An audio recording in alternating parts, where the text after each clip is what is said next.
Welcome to Dear Alice, a lifestyle approach to interior design.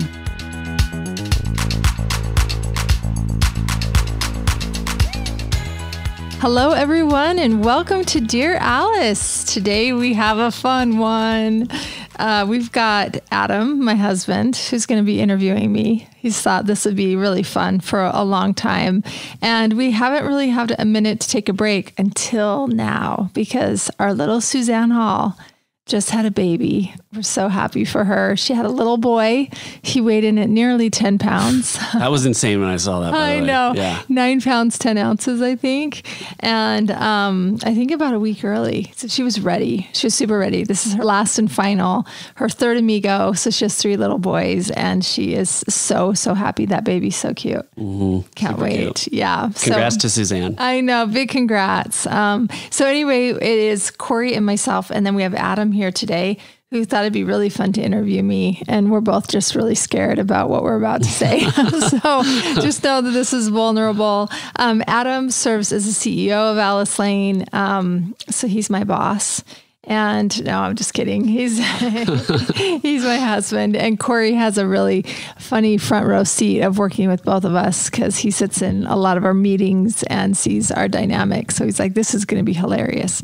It literally makes my day. Our meetings pretty much go all day Tuesday. And it's so fun to kind of work with them both. And Adam has a very good understanding of like quality and construction of furniture and how things are made and why they should be made a certain way. And okay, we can stop. This is like too much. No. It's awesome. And then Jess has obviously like a great eye for design. So blending them two together is always entertaining. And it's, I think, the secret sauce, some of the secret sauce. So that's what we'll get into.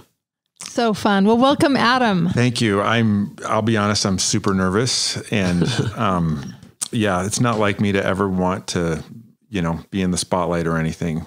But I think that's like a lot of people. Yeah. Anyway, we're just in a room talking to each other. And one fun fact about Adam and I is that we've been married 25 years. So if you're wondering if we're newlyweds, I'm just kidding. We've definitely been at this for a while. Yeah. And we share 2 beautiful daughters together that are almost adults. We've got a 17-year-old and a 21-year-old. Yeah. But we started this when they were like 3 and 7.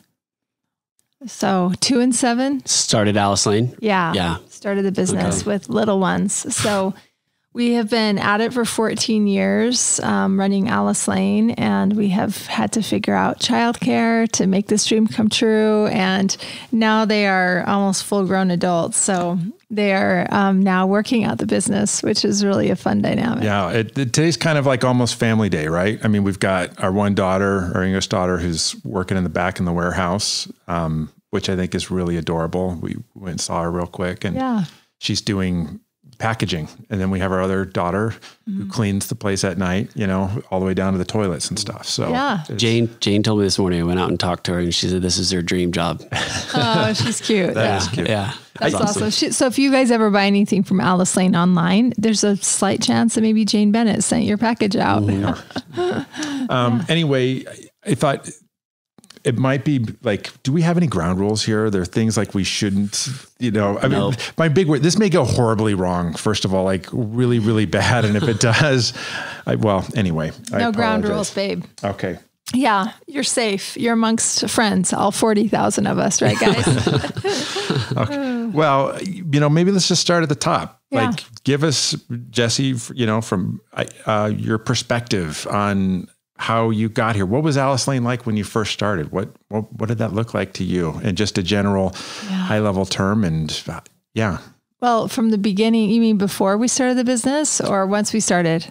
Yeah, either. I think both are super, super interesting there. I would love to know, quite frankly, what was the inspiration in wanting you to start the business in the first place? Maybe that's a boring story. What was it like opening the doors that first time when we did in 2008? So nerve-wracking, you guys, so nerve-wracking. First off, remember 2008 for a minute, like the stock market crashed.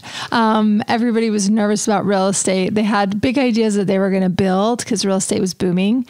And then all of a sudden they were like, I think we'll just remodel, or I think we'll just sit in our house and not do anything because the market had changed so drastically. So little old Jess and Adam decided to open a luxury furniture business in 2008, September of 2008. So deep in the fall. And we didn't even realize, like, we were kind of naive. We're so busy getting this building, built and remodeled and getting childcare for the kids and buying all the inventory. And we were just so busy. We had no idea. So anyway, we leased this 5,000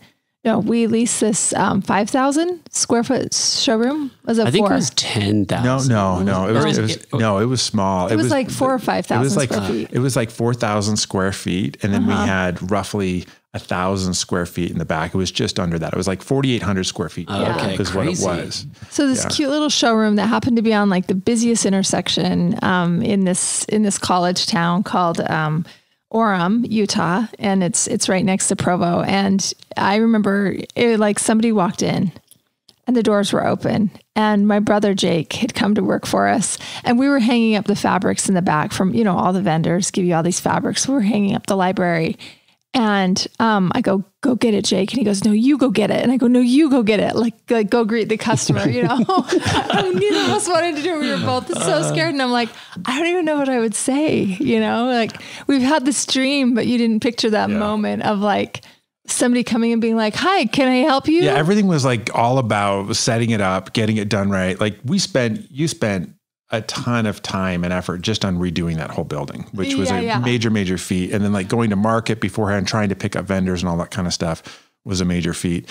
But then someone walks in the door. I remember the first words out of my mouth literally were, we're so glad you're here. like literally, I was just that, I was like, you're a person and I get to talk to you, and didn't even know where to go from there. And that person was just like, I don't know if I'm glad to be here, but it was definitely one of those. Yeah, there had to be a first. So we got that out of the way really awkwardly. But anyway. I can say as like a outside perspective, because I didn't work for the company at the time. I think it was like a mattress store or something before. Yeah, it was a tile store, a mattress store, and then like a Halloween, like a seasonal boutique that went in and out and stuff like that. It was pretty ugly, but Jesse, in all honesty, I looked at it when we first were looking at that place. I was like, no way are we going to do our business there. Cause it was salmon pink cinder blocks all around it. Totally, it was so ugly, but she had the vision and redid it, the whole thing. It was really, really impressive when we opened up. I loved it. I was so proud of my wife for that. Too funny. I do have a question. Like, what are some of the things that when you started, what are some of the roles that you played? Because we literally opened up the door and there were 3 of us that worked there. Yeah. And I would count maybe your brother Jake as a 4th, right? But you had one designer that was working with you already. Yeah. And I think she got married and moved. I can't remember what happened. Doesn't matter. But there was just the 3 of us. It was you and me and this other designer. And what roles did you have to play that you were like, oh my gosh, I'm now doing this? Every role. You wore every role. Like we would lift up sofas in wearing heels and move them around. So we were like the delivery guys. I was the stockroom guy. I was our girl. I was I don't know. I never worked the front desk. I think you always handled that. Yeah. Anything that had to do with money or a little insight into Jesse is that anything to do with like computers, pretty much, like if it's boring computer programs, she's out. And so that's one thing I learned, like lean into your strengths, not your weaknesses. And my wife, like to this day, little fun fact, if you want to get in touch with her, do not email her. That is not my job. That's funny and true. Yeah, and so true because she doesn't. I don't know the last time she's ever even opened up her emails and looked at those things. Yeah, but that is not my job. My job is like I'm always in front of people and like working and figuring things out. And then all of a sudden there's this inbox full at the end of a very long day, and you're like, who's going to do the email? Yeah, that was my job at one point. I don't know if you remember that. And then I would reply as if I was you. Yeah. So by the way, like Corey, you've done everything too here. Like, I mean, I've done a lot. Yeah. Everything. You've done everything from when you first came on. What was your first? Well, let's back up here a second here. Cause like, I think things really changed with our first, big hire, quite frankly, and I don't know if people know this or not, was Sue's, right? Mm-hmm. I mean, she was the one that really changed the game for us. And I'd be curious to know, how did that change the game for you? Yeah. So, we had worked with other designers, and it didn't quite click. We didn't have the same vision, which you need to sort of have if you're introducing this. Well, we were trying to get talent, local talent from the college. We were thinking we could save money. We were thinking this is great. We're in a small college town, right? And we're going to get all this people. We won't have to pay them a lot. But at the same time, and it had nothing with them. It's just you didn't realize they didn't have any experience, right? There wasn't anything. We needed experts. We needed people that were good at this. And so when we hired Sue, she had already worked for a couple of places and, had graduated with a 4-year degree in design and was just a superstar. And so she came on and we were let's just try each other out first. Cause I was a little bit gun shy because of, past experiences with employees and not quite feeling like they fit once we already hired them. And then I was I can't fire someone, so we just got to ride this out until we're both done or I remember too, they move on. When we started the business too, we started we had nothing. And this is maybe too much information, but I'll say it anyway. We didn't take home a paycheck for 4 years. Yeah, when we first opened up our business. We literally lived off of savings for 4 years. Yeah. And, hiring Sue's for us was oh my gosh, how are we even going to afford to pay her? Because she had a real job. But it was so amazing. And that's where this, phrase that always stuck in my head, and I always repeat, high tide raises all boats. And I really feel there was magic in that. When that happened, we hired Sue's and we were at this level here. I don't know how to say this over, a microphone, but we're down here and then all of a sudden we raised Sue's and that high tide raised all of our boats up so much higher. And we had this so much greater expertise and level. I think that was one of the biggest life lessons in starting our business is hire people better than you. Yeah. Hire people that are really, really good at what they do. Mm-hmm. And that's when things for me, I was you all get better. Everybody got better. Yeah. And you told me that 10 years ago in my interview. Yeah. So, and I hadn't even got the job and I thought that was really cool. So I'm saying that because that you really do live by that and believe it. So that's awesome. Definitely. Well, it's just one of those things it's very humbling. You want to be humbled, start a business. And I feel you learn real quickly that you are not good at a lot of things. You think you can do stuff. You're oh, it's just, we talked about this. We're cowboys at this day and age, right? We thought we could do whatever, but then you realize, no, I'm horrible. One of the first things, I apologize, I'm talking about me too much here, but I got made fun of all the time because I thought I came from sales. So I thought I'd be great at sales, but I was horrible at it. Cause not that I couldn't sell anything, but I loved everybody that walked in that door or any client. And I really wanted to give everybody a discount. And so finally I was hey, nice to meet you. Do you mind if I give you a discount? And I'd be hey babe, we don't bring home paychecks. How about the stuff is already priced really, really low, for what it is, in furniture, the average furniture markup is a 3.0. Adam's marking this stuff up not even in half. And so I don't even know how we're going to pay rent at this point, but Adam's just shaking hands and kissing babies and giving out discounts. And I'm that's amazing. That's a good deal. I think we paid more for that item than you did. I think that's actually the case. Yeah. Anyway, but going back to Corey, you got introduced to us because of Sue's, right? Yeah. I mean, she actually met you first and then it brought you over here. And then you got originally started. What was your first job here, Corey?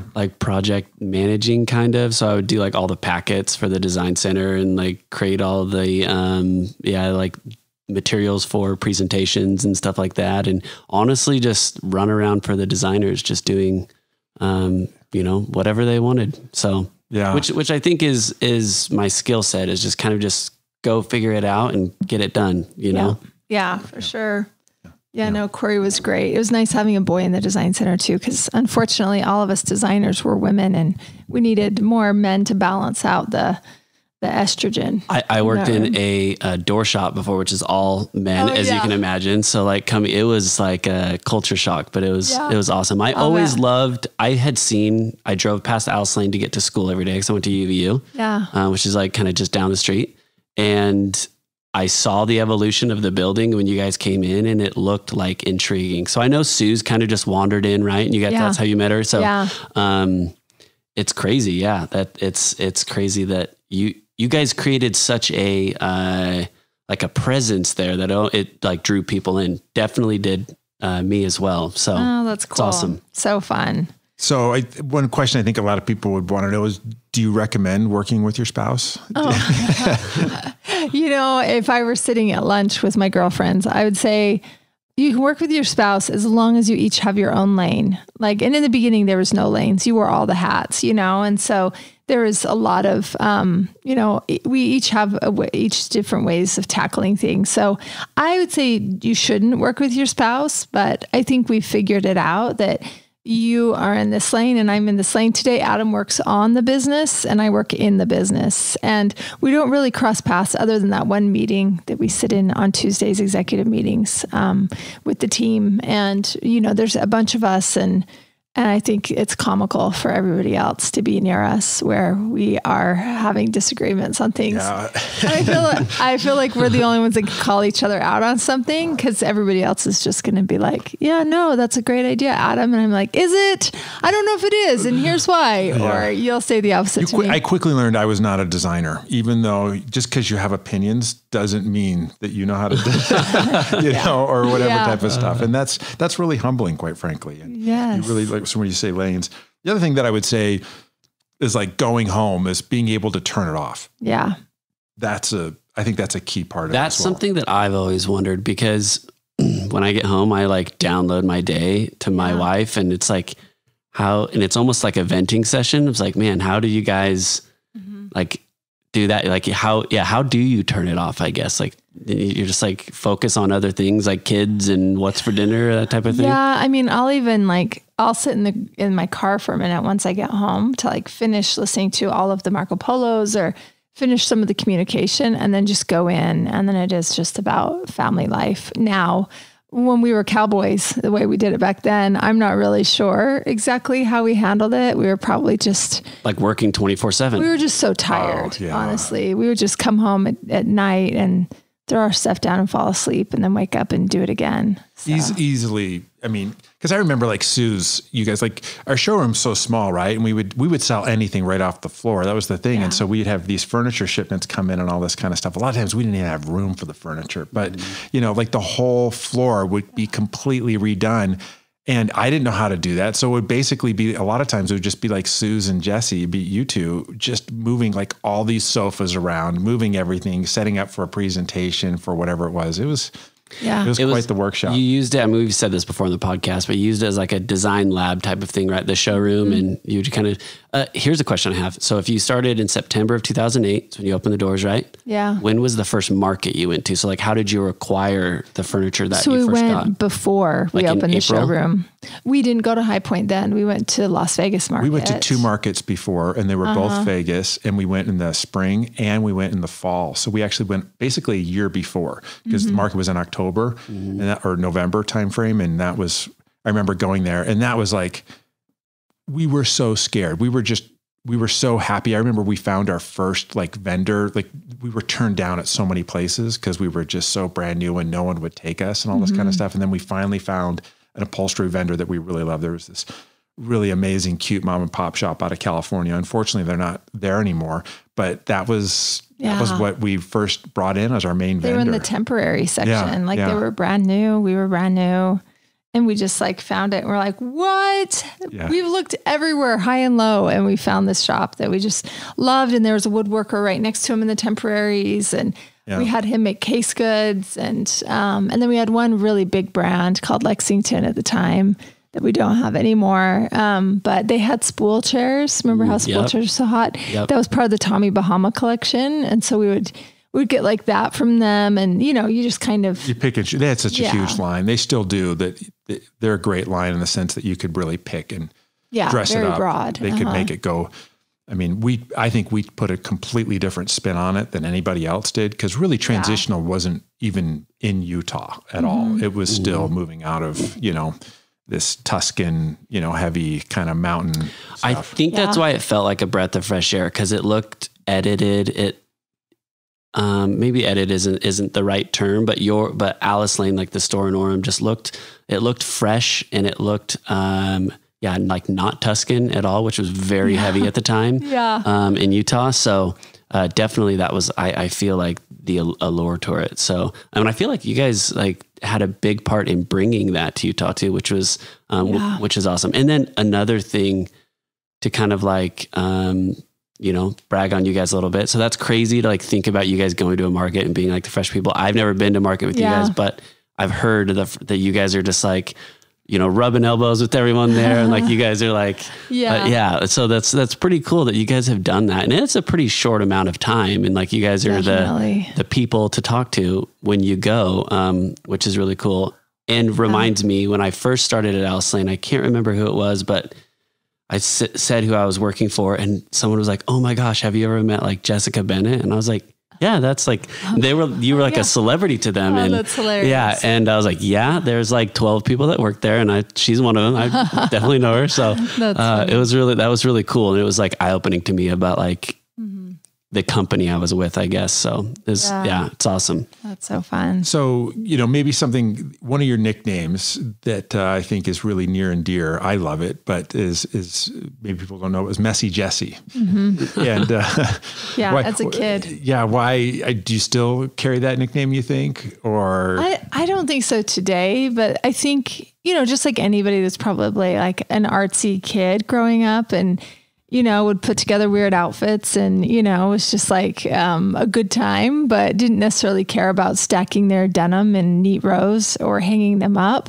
My poor sister had to share a closet with me, and I was artsy, so I wasn't overly clean. But today, we do these beautiful installs, and we're aiming for perfection every time. And then you go home, and of course you want that feeling there too. So I really love having everything a lot more tidy. My brain works better, even being creative and seeing, my clothes on the same hanger and things more edited and folded the same way and shirts facing the right direction. And, I definitely like a tidier environment. I feel like my creative mind doesn't have to be as wild, so it's interesting to see that, change through the years, but yeah, I think for the better. So who would you say, like, over the time you've worked with a whole bunch of different employees, and obviously this is a pretty vague question. Maybe you can help me out here, Corey, but like, who were you attracted to, like in regard to personality traits, in the sense of like, who do you like to be around? Who do you like to surround yourself with? And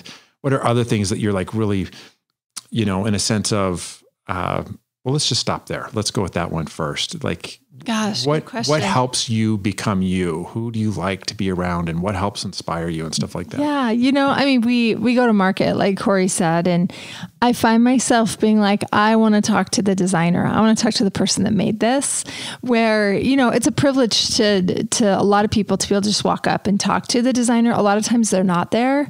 I'll usually reach out to them individually. Most people reach out to the brand and say, I want to make an appointment for this time. I'll reach out and go around them to Susan Habel and say, Susan, what days are you going to be there? I'm going to set up my appointment so I can see you. Yeah. Just to give you an idea on what my wife's saying here. I love humans. Yeah. We go to market together. I would always do the business stuff, and you would immediately just like sharing this, like I'd be the guy that's doing the boring things. And then you always we'd be done like me. And you have these most amazing relationships with these creators and designers that developed all this stuff. Yeah. I just thought that was so beautiful. Yeah. Something that, I think it'd be fun to see you at market, because I've like looked at furniture come in here with you quite a bit, and it's just so funny how you like kick the tires of something, and I love watching Adam do it. It's awesome. He'll pull the cushions off, he'll unzip them, he'll ask them what's inside. He wants to know about the wrap and the foam and the like every piece and part of it. And most people, like the reps and the people that make the furniture, the president of the company, those kind of things are all right there. Mm-hmm. Adam's going to talk to them, and he's also going to like take things apart. And then I'm like over somewhere else in a far corner, far away from whatever Adam's doing, talking to the makers and asking them what they love and why they're excited about it. And I think I was just barely saying this. Maybe it was during when we were recording it right before, but I think that's some of the secret sauce of Alice Lane is like the dynamic between you two. And not only the opposite qualities that you guys have, but then like the little bit of overlap that you have as well. It's like the perfect amount of overlap and like complementing qualities. Yeah. Does that make sense? Totally. Because I mean, I think most designer types, right? Like me and Sue, we're really curious about like what it looks like and how's it going to look with the other things in the room. But you also have to guarantee that it's going to sit great. Yeah. And that it's going to hold up. And so, you know, if you have a business, then generally you'll also deal with claims when something goes wrong.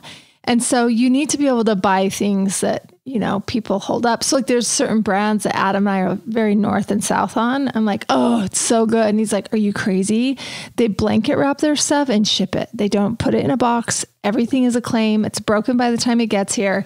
It's garbage. And I'm like, oh, okay, good to know. And so he's just like, you shouldn't buy that line.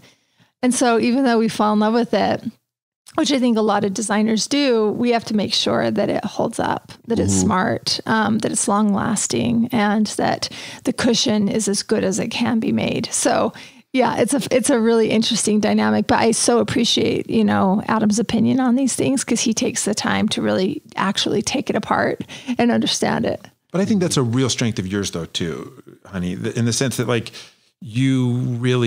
you're not just about the look of something, you're really about its functionality too. Like, does this work? And when we did our business, I mean, our kids grew up in the store with us. Yeah. I mean, we brought them when they finished school, whatever it was, they would come over and we would often have them hang out and stuff like that. And one of the big things that I felt was really nice is, and I think this is a real strength of you too, something that you really, really latch on to. And maybe the question is, where did this come from? But as your communication skills, like you really, when you're working with a client, when you're with a friend, with whatever, I'm always so impressed how it goes beyond just the surface and you really want to understand their needs and their wants and like how this piece is going to function within their home. Not that it just looks pretty, because I think a lot of people can build a lot of pretty things, but will it last over time and will it continue to be pretty and functional and serve people's needs?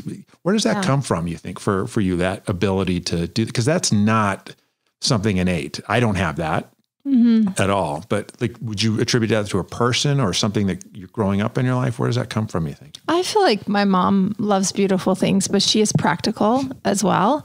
And so, and I grew up in a big family. So, you know, we watched what 4 little brothers can do to things too, you know? So it had to be a pretty robust household and things had to hold up. So I don't know, there is a real practical side to me for being a designer. And I'll even look at something and be like, that's a beautiful sofa, but the back's really low and they're in their late 40s, turning 50, and they're going to want their back and neck supported. Like, we just know this, right? We've watched enough things. I've seen people buy sofas. And so you're always reading between the lines. You're watching people sit and they're like, they're going to hate that. They're going to hate that. They should be sitting in something like this, or they need a better pitch, or, you know, whatever else. So I don't know. I really want things to last. I just do. It's a big commitment, both time and energy. You look at how much people put into making these decisions, and then financially as well. And then if you are going to throw down for something really, really well made and beautiful, you just want it to last decades, you know? Yeah. So we try to design that way too, really specifically for that person. And we try not to lean too hard into trends. And that's why you see us doing all different design. You know, it's something that's, you know, innate with them, whether they be like English or maybe they're, you know, from a certain country and want a certain vibe, that's something that they always have loved and hopefully will always be with them. So we try to key into those things more than to trends when we design. And I think it's been successful. I think that's what we're known for. At least I hope. Yeah. One thing I will say is just kind of like, because I have zero creativity. Like even when we were building our house, you're like, honey, you just sit in a chair and I'll, you know, make sure it gets designed. When it's finished, then you can admire it. Right. And I was actually worked really well for us when we built our home. But, you know, I look at the portfolio of all the stuff that you've done and our team has done and all that kind of stuff. And that's one of the things I'm really proud of. I'm so proud of you as well, is that it doesn't necessarily have this one flavor. It really, I think everything is designed based off of the client. I think that's really beautiful. And I love to see that robustness and as in past projects. And so many of those I feel unfortunate we don't even have on our website or stuff like that, or we haven't been able to show, but for various reasons and stuff. But with the business, how has it evolved? Because I think at the beginning we were really just so much a design firm with with a store, right? How has that changed, like with your role now and so forth? I have a question to go in with that. And what was your guys' vision or dream for the business? And was that did you guys each have a different one, or you were hoping where it would go, or was it pretty collective? Gosh, I think in the beginning, we just wanted to have a store. We wanted to be able to offer things that were not available in our state. Mm-hmm. And, that was at a time where people would still come and shop. You know what I mean? I think today now a lot of people are ordering things online, but I do think it's a good idea with furniture to come in, sit in things, understand what it feels like before just purchasing it. Mm-hmm. Unless you're in your 20s and your body feels good all the time and you never even have taken Advil. You know what I mean? You're like, no, just buy anything. You could sit on a futon, you'll be fine. Sleep on one too, for all that matter. Mm-hmm. But after a certain age, your body does hurt if it's in the wrong position for too long or whatnot. So, anyway, sorry. In the beginning, we just wanted to make this furniture store. I did do design services for a commercial firm, tech company, a few friends before we started it. But for some reason, I wasn't that focused on what the design service would be. We didn't create marketing materials for that. So when people came in and they were like, oh my gosh, I love this. What is this? And we're like, oh, it's transitional. And, you can mix, more clean lines with more traditional lines and you come up with this style. They're like, man, I'm going to have to start all over again. Can I hire you to come to my house? And we were like, yes, you can. Let us figure that out. What do we charge? And what's that service like? And so, did you guys eventually want to get there when you were starting the store, or you kind of just had never thought about it? I don't know. I feel like I didn't think about it. I just figured oh yeah, no, I can do that. I'll figure that out. But the hardest thing to me was getting this store open, getting those lines to carry, getting the employees. And so that was my focus. And then the immediate questions were, can I take you home with me? From everybody. And then you're like, yes, but I need to stay here and do my job because we opened the store. And so I can't just leave, and so we had to figure that out. I definitely remember though that design was an integral part, design services from the very beginning, but definitely figuring out how to charge and do that kind of stuff was one of those. Because, you had your own practice. I mean, most people don't know this, but you had your own design practice for years before we ever opened up the store. Yeah. And maybe that's another question is what actually gave you the inspiration to want to start this store in the first place, to open it up? Yeah, no, it was the design that I was trying to do in the world and just could not find the resources for it. Yeah. So, I'd go shopping everywhere around Salt Lake. And let's say I was doing this big tech, company. Yeah, their headquarters. Yeah. And so, of course, when you think of computers and technology, you think contemporary. Commercial spaces are all contemporary, And so you're trying to get your hands on stuff and you're like, this just isn't right. I've seen things. And so I would buy more and more and more magazines and books. And I knew what I wanted to do, but I just could not find it in our state. Now, there are design centers that offer furnishings and whatnot, but they're in Colorado.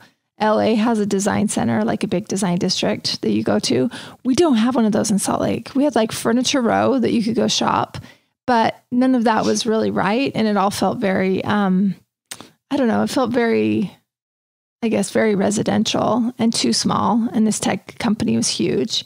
And then there were the firms that do commercial, but then it was just so far commercial. Do you know what I mean? That you couldn't get this fashionable look that we wanted to by blending residential with commercial to get this really cool look. So anyway, one of the leaders of the tech companies that I worked for was like, you need to open a store. It was actually his idea. And it was really intimidating to think about, but I was like, yeah, no, that would be amazing. That'd be amazing because I know what's missing from our landscape. And I would love to make that available for anybody that's trying to look for things like this. And so anyway, we got our heads together, we figured it out and we opened it. And then we needed to figure out design services after the door was open. So I was just thinking I was going to design the store and get it, all of that. So once we hired Suzanne, she had the ability to take on design, with me. We loaded up a ton. I mean, we had so many designers at one point, and we had as many as like 20 people working in just the design center as opposed to the store side. Whereas you are now, where would you say that, like, for example, what's been the hardest part for you over the years, with doing this business? If you would say some of those key things that I think would be helpful for anybody out there in understanding stuff. Yeah, I think, for me, I don't know if it's because I'm a woman or it's just the way I am, but it's the people for sure. You open a business and you think that those people are going to be with you forever, and some of them move on and you love them and you love their talents. And are you talking about employees? Yeah, employees. Okay. Yeah. So, even there's certain projects that carry certain energy with it, and you love that client so much, and then you finish their house and then you're not in contact with them every day. Yeah. And so there's this real feeling of like, you feel so yoked and like you feel like you're best friends with all these people because you're spending so much time with them every day. And like getting you would to a know best who friend. they are. You know who they are, what their strengths are, their design talent, how they're different from the other person, and that, they're going to be the perfect fit for this job because, they have similarities and their personalities are going to connect. And so it's kind of always trying to get the right designer on the right job with me. And it was just always hard to see talent that I loved go, even though new talent came in and it was a whole new set of tools. And then, you'd ramp them up. And so like you'd be in a certain groove and then having that time end and then having to start a new groove, and that's just the lifespan of this. It's just like getting creative talent and training it up and working with it on our process and the way we do things. Because even if they worked at 5 other design firms, like all of us work differently. Nobody came out and said, okay, all design firms, tune in. We're going to teach you all the processes and procedures. And no, we all work differently, So anyway, yeah, I think just having people, leave is always hard for me. Yeah. I love people. I will definitely say that's by far the hardest part. It's just, those relationships you develop and so forth. And you have to wish whatever it is, but life moves on, life changes. Definitely, there's all types of things there. Yeah. And clients come back and we do, we've done like 4 houses for one client. We get to see them again and again every other year. So it's fun. That part's really great. Yeah. One of the things, a little bit of maybe behind the scenes, for the longest time, we've tried to get you to be more of the person up front to have a name with our company. Yeah. And, that took quite a while. I think you're really leaning into that role now. But why was that hard for you at first? Like, what was your biggest concerns on that? I mean, I didn't name the business after myself. It takes a village to do what we're doing. And, we have do we have 100 employees now? 115. Yeah, something like that. Yeah. We have 115 employees today, which is so crazy. I think when I started, I wasn't like the 13th employee, but there was like 12 other employees that worked there at the time. So definitely not the 13th. Yeah. I mean, a big part of our business too is warehousing and delivery because we do all these projects and we have an online store. So we need to store these things here. So a big portion of them, I don't get to work with every day because they're in the warehouse and I might not even know all of their names because I'm up at the store. But it's a big ship today. And I guess, what was the question again? Sorry. No, just how leaning into your role, your new role. I was trying to say it takes a village. And so I felt silly, like saying, it's all me. Like, look at me. I'd look at all the wonderful things I did. Cause I'm like, no, it's not me. And I didn't name it Jessica Bennett Design because it's just like this big team and we all wear this, these jerseys and we all move forward in formation to get these projects done and to do beautiful work. And there's so much beautiful talent here that I felt silly standing up and taking credit for everybody's work. So it's been I think everybody kind of gets imposter syndrome at some point. I was watching a documentary last night on Billie Eilish and she was saying the same thing, and you're like, why is that? The creators just have a hard time with it. But so I didn't name the company after myself. I named it after an old street address that we lived on called Alice Lane. And some people think I'm Alice and they think that you're Lane. And they call us that all the time. And it's been nice because we can hide behind it when people call for Alice and they're like, oh, sorry, she's not here.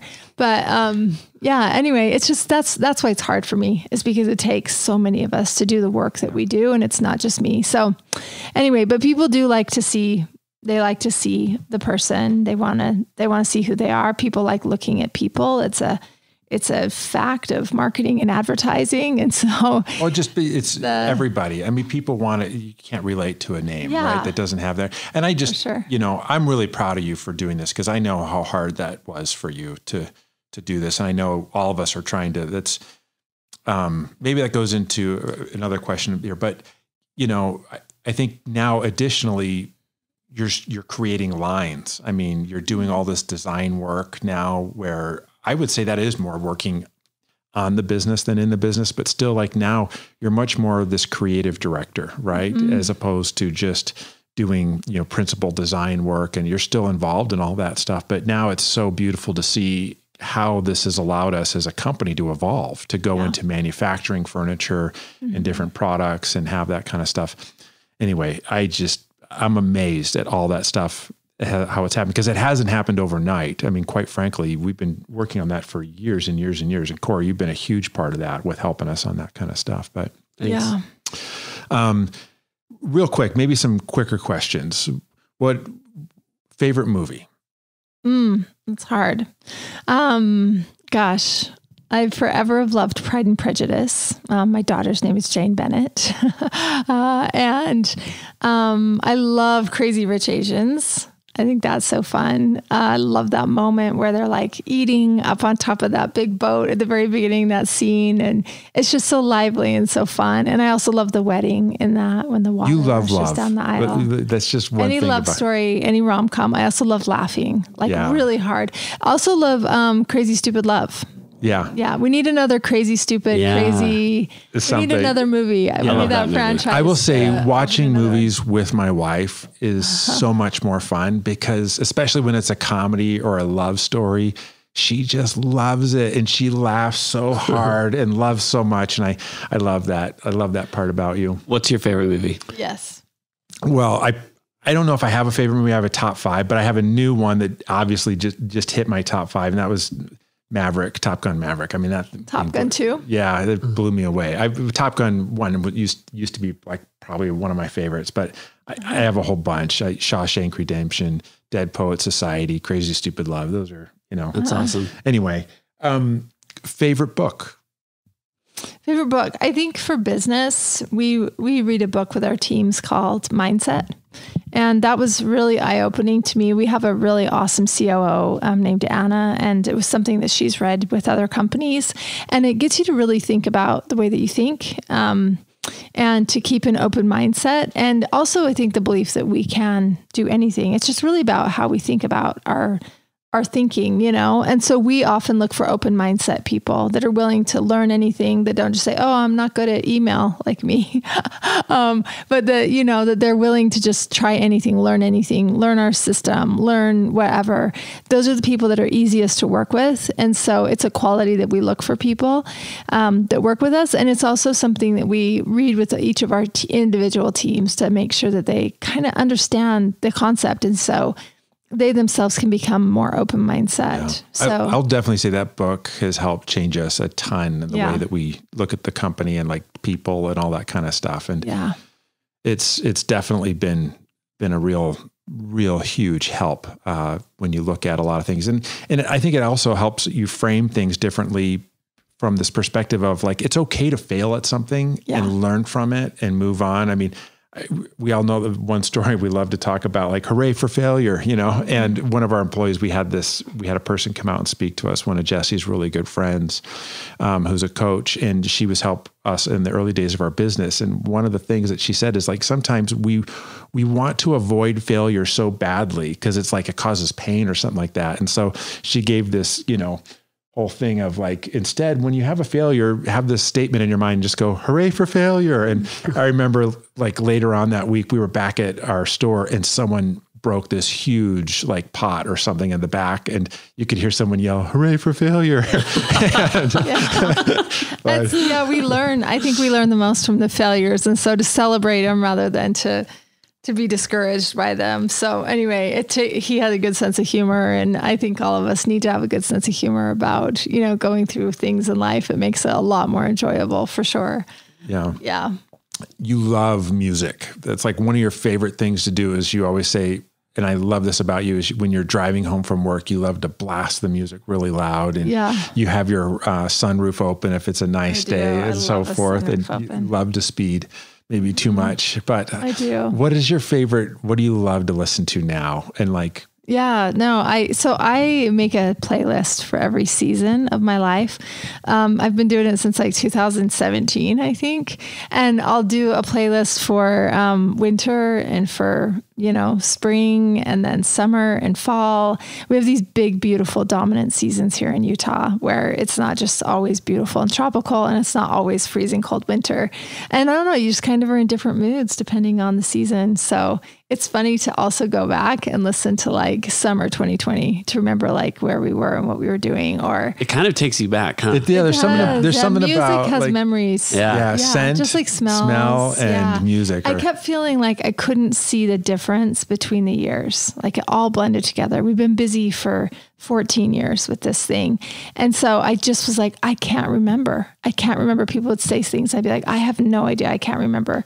And so I started making the playlists, and they really do take me back to those times. I was like, it was 2014 when that happened, or it was, whatever, but it was just like something that I wanted to do. And because I love music so much, and it's always changing and it's always being influenced. And I have Shazam out. Do you guys always Shazam things? You're like listening to like, you're even watching a TV show and you're like, what is this song? And I Shazam it. That's awesome. It's on the first, it's on my, you have your phone screens. It's on my first one, Shazam too. First page. Mostly a lot of times you're like, what is that song? And I'll Shazam it for you. I love it. Or I'll be at a store shopping, and I'll be like, oh my gosh, I love this. I need to make it for our Alice Lane playlist or whatever. So music is like really therapeutic and lovely. I love it so much.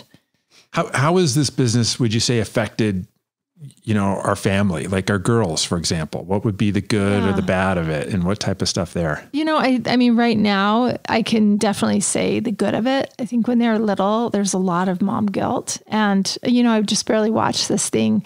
Suzanne sent it to me. One of her girlfriends sent it to her, and it was Shonda Rhimes, and she was talking at a graduation speech at a university. And she was saying, there is no such thing as balance. She's like, she's like, I own Thursday nights, and if I'm missing Sandra Oh's last performance on Grey's Anatomy, then I'm at my daughter's dance recital. Or if I'm at my daughter's dance recital, then I'm missing this. Or if I'm doing this, then I'm missing that. And you can't do it all. And that's okay, because your daughters are still seeing, or your sons are still seeing you, become what you can. And it's a great living example, and they have a front row seat to that, so that they can feel like anything in their life is possible.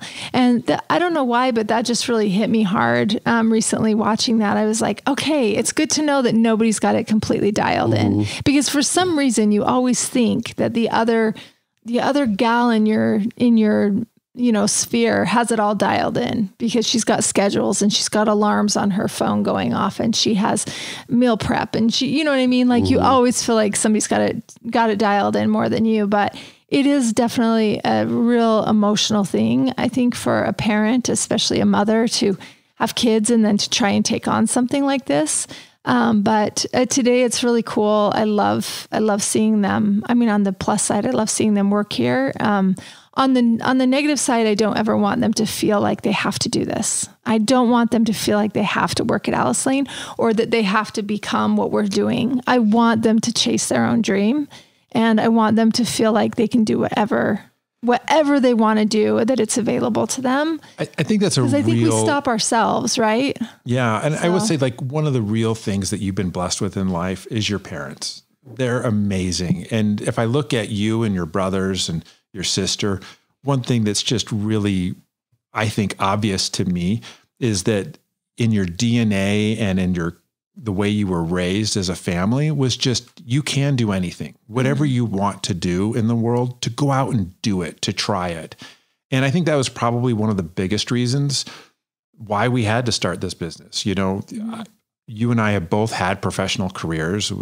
My career was doing very well. I've been in sales my whole life and so forth. And you've also been a designer, a principal in another company, and you've done very well and that kind of stuff. But I just love that about your family instilled within you, and your brothers and sister have also all emulated this. They have their own businesses. They went out and they created things. I love that about that. And I hope that's something too that our daughters get from us. Not that they need to do anything that we do. And I look at your family too, and none of them, they're not following. There's one, but most of them are doing something different than what your dad did and so forth. For sure. I think your kids will reflect on you guys the way that you just did on Jess's parents, just because, especially like Jess, like kind of developing a business like this, it's hard, especially, being a mom. Like all of my siblings have all said, out of all of us, all of my brothers own their own businesses. And they said, out of all of us, your business is the most complicated and the most difficult to do. Yeah. I'm like, there are way easier ways to make a living than doing this. You definitely have Especially to love if it. Adam Bennett is collecting the money. Hey, can I give you a discount? I was just telling my brother this morning, I was like, I chose furniture and music as my profession. So couldn't have been harder. But harder. You have to love them. You really do have to love them. Yes. So yeah, for sure. Yeah, we do love it. Okay. So I'm going to ask you a question in wrapping up, Adam, a question that we ask everybody that comes on the podcast. And that do you know what it is? I have no idea. And I'm really nervous because no, don't be nervous. It's how do you define luxury? Oh, geez.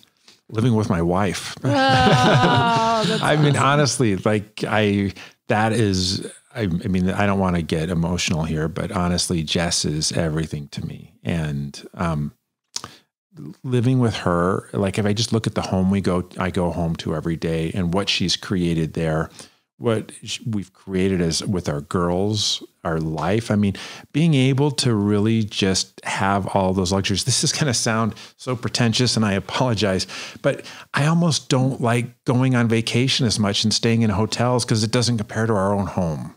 Mm-hmm. And I don't mean that in like an upper class way. I mean that in just, I love our home. Mm-hmm. I love our bed. I love our bedroom, our bathroom, everything about it. And I love our family in our home. I love our neighborhood. It's a real neighborhood. Like it's, you go out, I walk the dog, and, I talk to all the neighbors while I'm getting the mail and all that kind of stuff. That's luxury to me. I love that. I really do. And so understanding that is really, really beautiful. Sometimes you think you want something. You're like, oh, when you're younger, you're in college, I want a big, whatever it is. You want this. And no, I love being involved with everything that my wife gets to touch and create and develop. I just think it's beautiful. I think she has, you really have that magic, Jesse, and being able to do that. And that is luxurious to me, 100%. Wow, that's such a lovely answer. Like hardly worthy, but thank you. Thanks for coming on, Adam. That's been super fun to have you on here and for you to get a little piece of Dear Alice with Corey and I. It's been a great guest, hasn't he?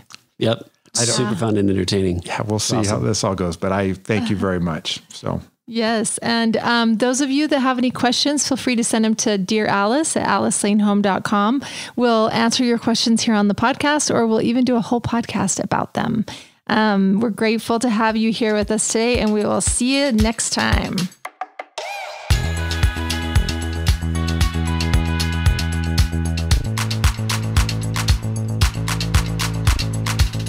Hey, thanks for listening. If you like our show, please leave a 5-star rating.